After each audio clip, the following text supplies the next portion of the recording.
ano yung worth mo talaga sa person. Kaya ako sabi ko rin niya parang mas masaya akong maging kaibigan kaysa maging jowa. Kasi bukod sa feeling ko, mas masaya rin yung mga nakakasama ko kung kaibigan ko lang sila. Ako rin mas masaya at mas may peace of mind ako. Kasi nga kagaya na sa'yo, pag may jowa ka, parang araw-araw ka mag-iisip kung niloloko ba ako nito, kung matino ba to sa pinupuntahan niya pag magkalayo kayo. Kumbaga parang lagi ako nag-overthink kasi overthinker kasi ako. Tapos, di ba alam mo yan, pag may basta parang gini-gatekeep ko siya. Unlike na, pag friends lang ako sa mga nakapaligid sa akin, mas masaya ako. Mas kumbaga may at peace yung isip ko.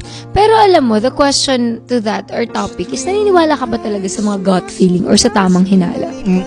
Ako din, naniniwala talaga ako. Parang para sa aming girls, sa amin I cannot speak naman on behalf sa lahat ng babae, pero most of us girls, parang lalo na sa akin, bilang babae, sobrang kakampi ko yung tamang hinala. Kasi talaga malakas yung instinct ko, yung gut feeling ko na parang, kapag alam ko, ng bababae ito, ibig sabihin tamang ng bababae.